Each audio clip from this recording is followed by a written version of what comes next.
Welcome back to Cancer as a Metabolic Disease Basics. Most of your body's energy doesn't come from glycolysis. It doesn't come from beta oxidation or the fatty acid breakdown. It doesn't come from ketolysis or the breakdown of ketones. And it doesn't even come directly from the TCA cycle or the Krebs cycle. It comes from a chain reaction inside of your mitochondria, a system that moves electrons and protons and depends entirely on oxygen. If that chain stops, energy production completely collapses. It's called the electron transport chain, and it participates in a process called OXPHOS, or oxidative phosphorylation. And it's where the majority of our ATP or cellular energy actually comes from. So let's actually break it down. So this is a pivotal point in our understanding of energy production in the body. Up until this point, we have talked about glycolysis or the breakdown of glucose. We've talked about it from an aerobic standpoint and an anaerobic standpoint. We've talked about the TCA cycle or the Krebs cycle. And we've looked a little bit at the mitochondrial anatomy. But let's quickly go back and just reorient ourselves about what we're actually talking about. So here is a eukaryotic cell, which all of us are. And we're going to hyperfocus again on the mitochondria, this organelle right here. And we're going to blow it up. And we're going to see that inside there is an inner membrane, there's an outer membrane, there's a space in here called the matrix, and then inside of here, you see these little circles, they're blown up, and the mitochondria have their own DNA. This is a different diagram of the same exact thing.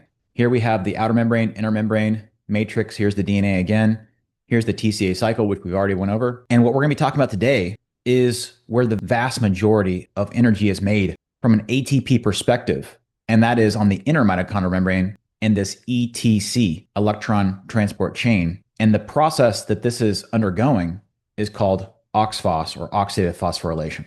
Different graphic. So let's now look at metabolism. So we've gone over glycolysis. This is the breakdown of sugar.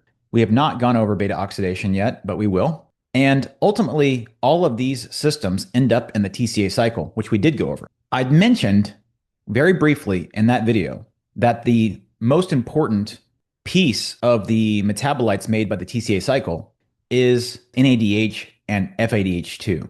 These are going to get transported to the electron transport chain to participate in OXPHOS. We talked a little bit about anaerobic conditions or making energy without oxygen, but this would be considered aerobic conditions, making energy with oxygen. And this is where the vast majority of the energy in the cell, again, this is a non-tumor oxidative cell, is made.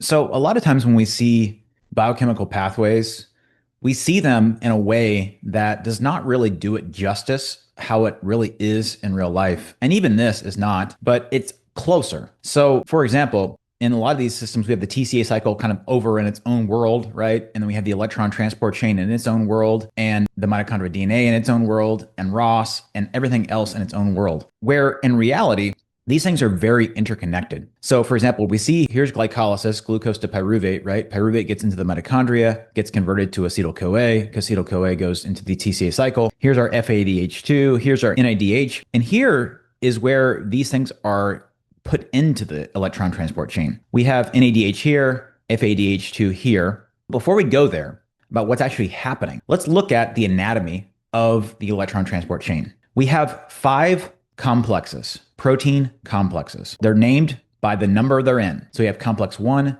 2, 3, 4, and 5. And then we have a couple of extra things. We have cytochrome, we have coenzyme Q here. This is the nutrient that some people take for health purposes, CoQ. And then we have cytochrome C. You may remember this when we've talked about apoptosis on the other channel. This is something that can trigger apoptosis when it's in the cytosol. And we have we have a flow of electrons, and those electrons are going to get passed from protein complex to protein complex to protein complex until they go, when they combine with hydrogen and oxygen to make water at the end of this. And ultimately, what are these electrons doing? They are creating the energy needed to pump hydrogen ions or protons into this inner membrane space. We've talked about how the mitochondria has a double membranes, has an outer mitochondrial membrane, has an inner mitochondrial membrane. Now I'm going to add a piece of anatomy to this. We have an inner membrane space. And this inner membrane space is where these hydrogen ions or these protons are concentrated. And the amount of either pH or the amount of difference between the amount of protons here and here is called the mitochondrial membrane potential.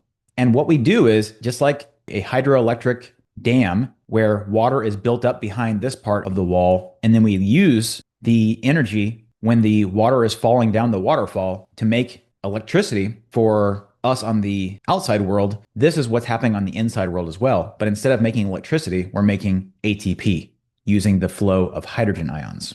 Of note, these hydrogen ions should be hydrogen protons and not deuterium. Conversation for another day.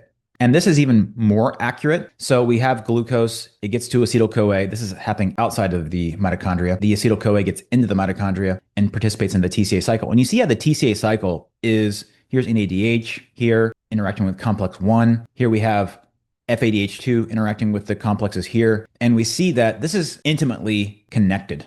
And when this spins and puts off these chemicals, it's going to donate them directly to the electron transport chain. And those electrons are going to pass down the chain, and then energy will be made. This is where the vast majority of energy is made, at least from the ATP perspective, in all of our cells, minus cells that don't have mitochondria, like red blood cells, or cancer, which has defective mitochondria, which we'll talk about in detail in the future. I highlighted this here. This is my own creation here, this arrow and this circle here. This is where oxygen is consumed in our body, in every cell, right at this step right here. In fact, this point is so critical that more than 90% of all of the oxygen that we take in by breathing and by having a circulatory system and having red blood cells transporting that oxygen is consumed by this step right here. This is how critical oxygen is to this process. And that's why they call it oxidative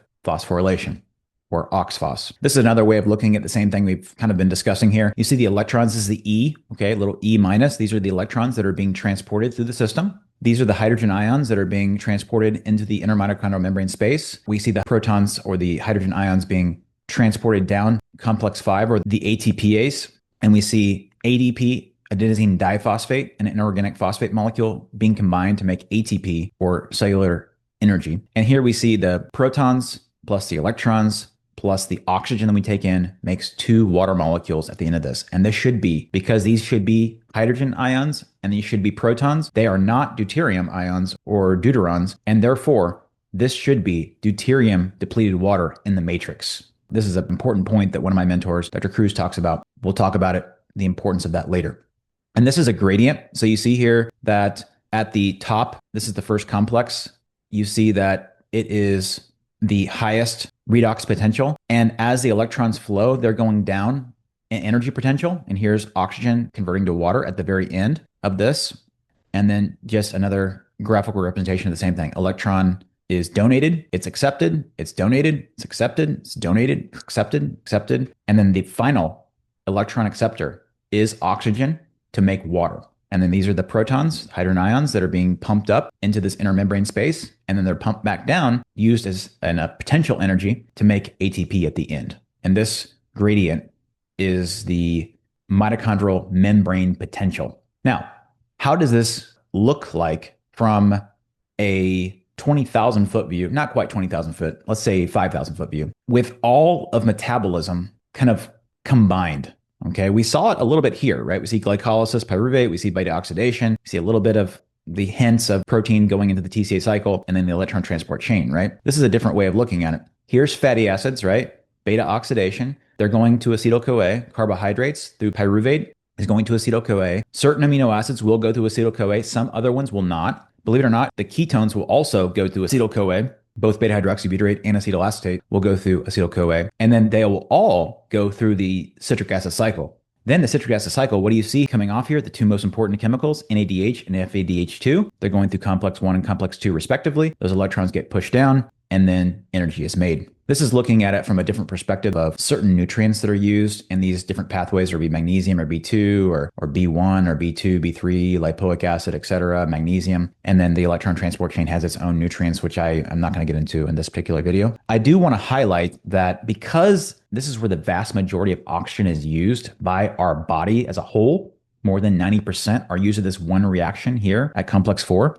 As you would imagine, this system is very sensitive to the amount of oxygen we're bringing in. So this is a paper that was published in 2014 called Defining Normoxia, Physioxia, and Hypoxia. And so if we look at the amount of oxygen that is being brought in by normal air, 21%, and we see the amount of percent oxygen that is actually getting to the peripheral tissues once it's transported in the bloodstream to the actual kidney cells or heart cells or whatnot, the actual cells, that's called physioxia. And that ranges anywhere from like 4 to 7.5%, but they say the average is like 5%. So 5% oxygen is getting to the tissues. And that has, without getting too deep into the weeds, a partial pressure associated with it. And that is at sea level, 38 millimeters of mercury. Why is this important? Because as the amount of millimeters of mercury or oxygen percent goes down, the efficiency of OXPHOS, as you would imagine, also goes down because it's dependent on oxygen. So, for example, this is not talking about cancer. This is talking about mitochondrial respiration rate in heart muscle cells. So if the mitochondria in heart muscles were incubated at 10 to 13 millimeters of mercury, more than half of the amount of oxygen that would be required by most tissues. This is an average. The amount of respiration through OXPHOS decreased by 50%, as you'd expect. So my point is that OXPHOS is going to be effective by two major things. Number one, the ability for these protein complexes to aggregate into supercomplexes. And that's dependent on the anatomy of the mitochondria itself, okay? Specifically the cristae.